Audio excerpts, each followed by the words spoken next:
Hey guys, it's Dave Barnett from davidcbarnett.com, the blog site, YouTube channel, iTunes, SoundCloud, Google Play podcast, where I talk about buying, selling, financing, and managing small and medium-sized businesses. Today, we're going to be talking about small business transitions, and we're going to be talking about insiders buying businesses, and we're going to be talking about buying businesses with no money. So it should be exciting for a certain contingent of you guys out there. First of all, if you haven't, head on over to my blog site at davidcbarnett.com. And down here on the left, you can fill in the form to subscribe to my email list. I send out emails every day, but only to the people who are interested in the particular topic that the email covers. So if you sign up, you will get to know before anyone else when new videos come out, first of all, and when new products come out, and when I'm doing specials or making appearances or doing events, all that kind of stuff, you'll find out through the email list. And of note, it's April 2019, we're headed into week number 10 of the Financial Forecasting and Business Plan Writing Program, and it's going to be over soon. And I can tell you that when it's done, the price is going to be a lot higher than it is now. So if you think that it's something you are going to want to do, you may want to sign up and reserve your spot. Once week number 10 is done, I'm going to redo the workbook and the introduction videos, and then it's good to go. Feedback from people that are in the program say that they're learning a ton, and they're really happy they signed up. So if you ever think that you're ever going to want to buy or write a business plan to either buy a business, expand a business, or even start a business, that's a program that you should be in.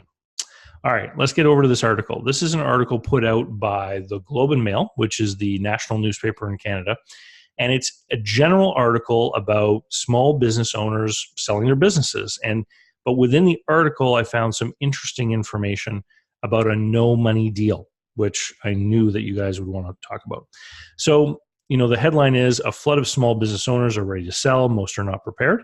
So, and then there's a picture here of this fellow, Josh Lasco, who bought a trucking company, and this is the deal we're going to be talking about further down the article.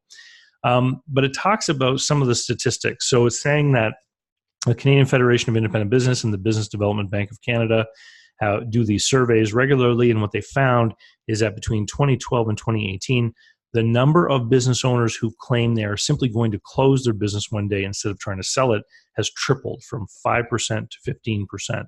And they have all kinds of theories as to why. I think it's because the businesses just don't perform really well. The owners know that, and they know it's really unlikely that anyone's going to want to buy it, so they're going to shut it down. But it also talks about how people fail to plan for the sale of their business, which I agree with fully. And they talk about some of the problems that people have, such as not, having good financial performance and stuff, which of course makes the business less desirable, right? Anyway, there's a discussion here about a deal involving a Toronto company called Microdia, which was bought by Fulcrum Media, which is an American firm.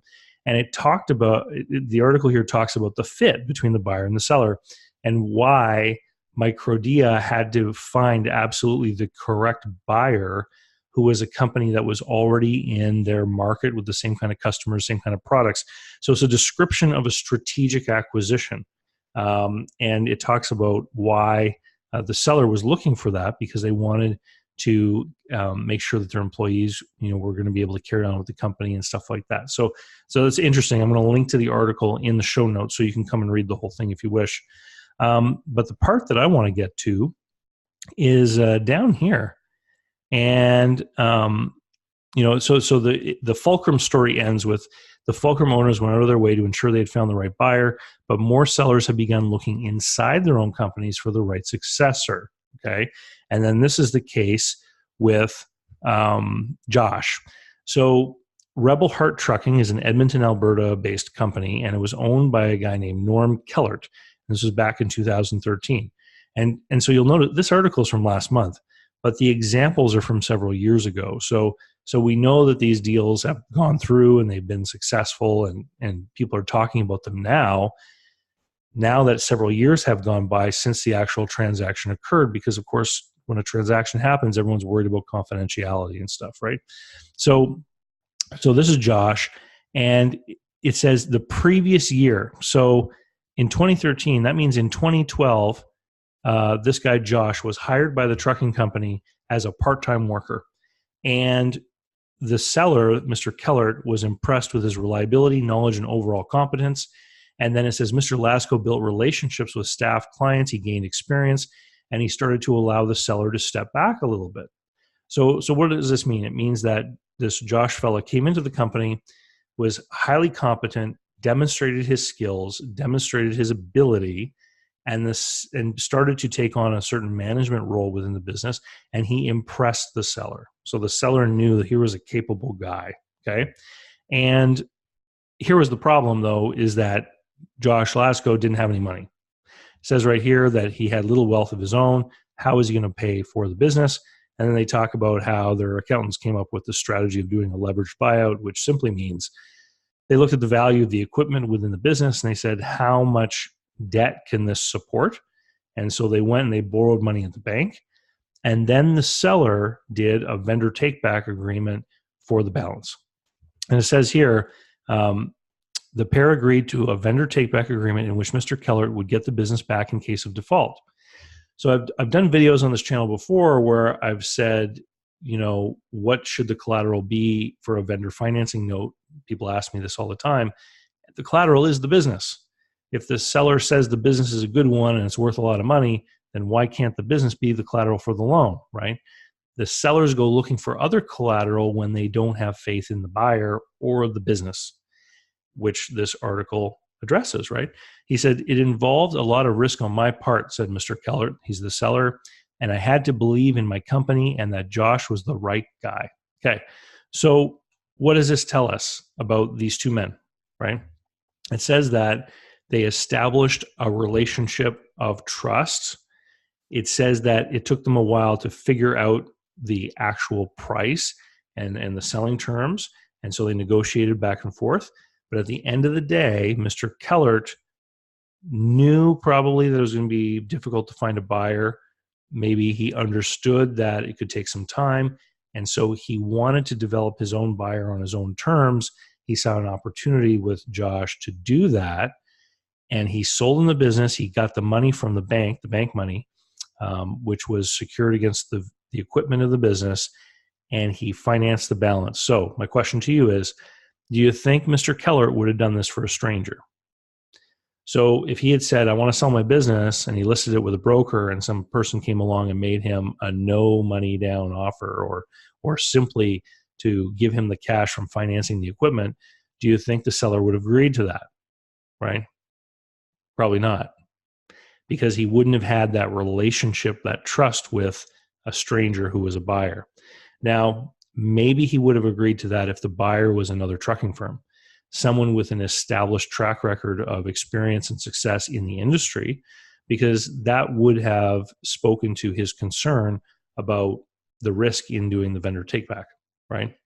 Because if he could see that the person was successful in another trucking business, then he could probably rationalize that it was going to be okay. But for a stranger who has no experience in trucking, who the seller doesn't know, it's highly unlikely that he would have accepted this kind of deal.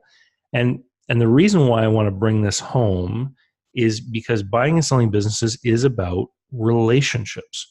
It's about developing the trust between the buyer and the seller so that the seller can agree that they believe the buyer is going to be able to be successful in the business, because with seller financing, that is the only way that the seller is going to get all their money, is if the buyer is successful.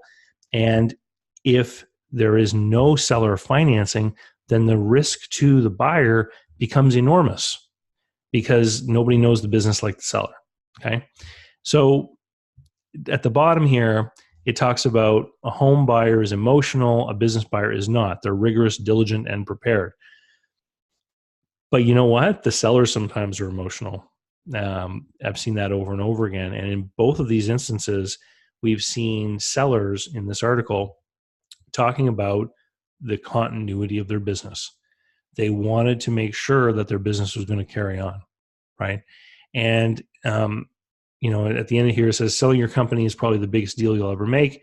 It's amazing that the opportunity to do it right is so often underappreciated until it's too late. And I've certainly seen that a lot of times. So if you own a business and you want to learn about how to get out of your business, then you should head over to my exit planning workshop, which is available at www.howtogetoutofmybusiness.com. And if you're interested in learning how to buy a business, then you should head over to businessbuyeradvantage.com and learn about how my training and my group coaching programs can help you buy a business. And with that, we'll talk to you later. Have a great day.